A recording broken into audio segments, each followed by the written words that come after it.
আসসালামু আলাইকুম ভিউয়ার্স, কেমন আছেন? আজকে আবার আমি নতুন একটা রেসিপি নিয়ে, সেটা হচ্ছে দই। দই কীরকম বানাতে হয় আজকে আমি আপনাদেরকে দেখাবো। আমার দই বানাতে এখানে লাগবে 1 কাপ দুধ, এখানে রয়েছে দই। দইটা আমি আগে চাটনির মধ্যে রেখে দিয়েছি, কারণ পানিটা ছেড়ে দিবে, পানি রইলে হবে না, সেজন্য আমি দইটা চাটনির মধ্যে ছেঁকে নিয়েছি, একটু রেখে দিয়েছি আর কি, পানিটা হয়ে গেছে। বিসমিল্লাহির রহমানির রহিম। আসসালামু আলাইকুম ভিউয়ার্স। তো আজকে আমি একটা রেসিপি নিয়ে এসেছি, সেটা হচ্ছে দই। তো দই বানাতে কী কী লাগবে আমি আপনাদেরকে দেখিয়ে দিচ্ছি। এখানে রয়েছে 1 কাপ দুধ, এখানে রয়েছে চিনি 1/2 কাপ, আর এখানে আমি রেখেছি দই। এটা হচ্ছে দই, আমার গরুর বানানো দই। এটা আমি একটু চাটনির মধ্যে রেখে দিয়েছি পানিটা ঝরার জন্য। আর লাগবে একটু আমুল পাউডার, যে কোনো আমুল হলে হবে, আমি লয়েছি এভরিডে। তো এখন আমি শুরু করছি বানানো। এখন আমি একটা হাঁড়িতে দুধটা ঢেলে নেব, ঢেলে নিয়ে একে আমি ভালোভাবে আমি একে উতলিয়ে নেব। দুধটা আমার গরম হয়ে এসেছে, এখন আমি অল্প অল্প করে চিনিটা দিয়ে দেবো এর মধ্যে।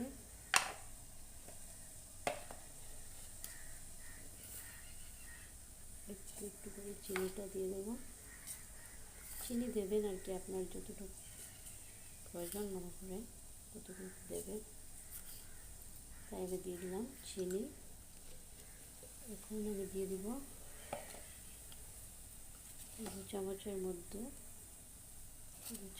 মতো আমল। তো আপনারা, আমার দুধটা ছিল 1 কাপ, সেই জন্য আমি আমলটা কম লাগছে, একটু আরও দিয়ে দিলাম। দিয়ে আমি এটাকে ভালোভাবে কম করে দিয়ে দিলাম।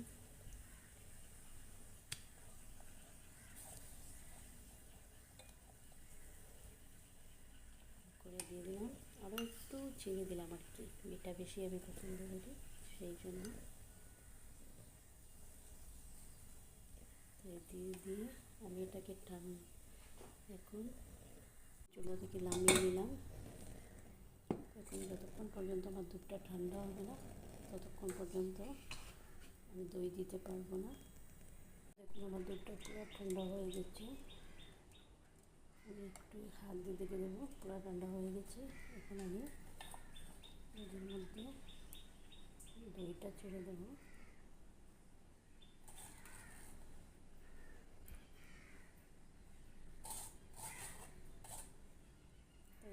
আমি দইটা ছেড়ে দিলাম, দিয়ে আমি এটাকে ভালোভাবে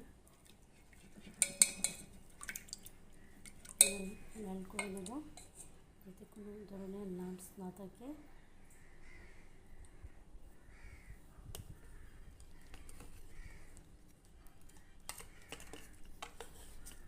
গরুর দই খুব মিষ্টি, খুব ভালো হয়, আপনারা বানিয়ে খেয়ে দেখবেন।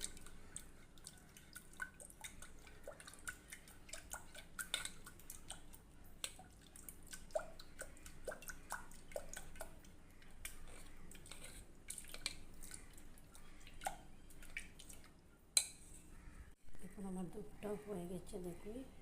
আমি এটা একটা ডাব্বা, ছোটো একটা ডাব্বার মধ্যে আমি, এটা আমার আগের দই বানানোর ডাব্বা, এটাতে আমি ঢেলে দেবো। এটাতে ঢেলে দিলাম, ঢেলে দিয়ে আমি এটা কভার করে নেব। আমি কভার করে নিলাম। আমি এটার মধ্যে নিয়ে একটা কাপড় দিয়ে দিলাম, কাপড়ের মধ্যে আমি বাটিটা রেখে দিলাম, দিয়ে আমি ভালোভাবে কাপড় দিয়ে একে ঢেকে দিলাম, যেরকম কোনো বাতাস না ঢুকে আর কি, সেই রকমই দেখে নিলাম। আর দিয়ে দিলাম উপরের মধ্যে বাড়ি একটা জিনিস, আমি একটা কাঠ রেখে দিয়েছি, সেটা হচ্ছে রুটির।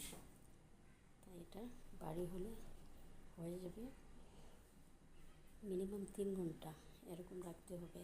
আর চুলার কিনারে বসাতে হবে, কিংবা রোদ হলেও হবে, নয়তো চুলার কিনার পাশেই বসাতে হবে। 3 ঘন্টা হওয়ার পরে আমি আপনাদেরকে দেখাচ্ছি। দেখুন ভিউয়ার্স, আমার এখন এটা আমি দেখবো এখন দইটা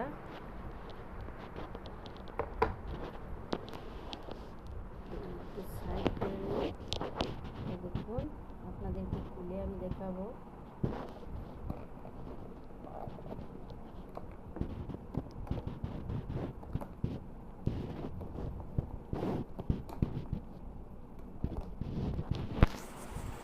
দেখুন আমার দইটা এদিকে প্রায় জমে গেছে।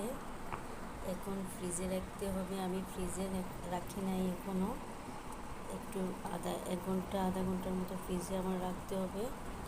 এই দেখুন পুরা বসে গেছে দইটা, দেখছেন খুব সুন্দর হয়েছে। 1 ঘন্টা আধা ঘন্টার জন্য ফ্রিজে রাখতে হবে, তখন পুরা বসে যাবে। এখনও বসে গেছে, কিন্তু ঠান্ডা হলে আর কি একটু ভালো হয়, আরও একটু জমবে আর কি।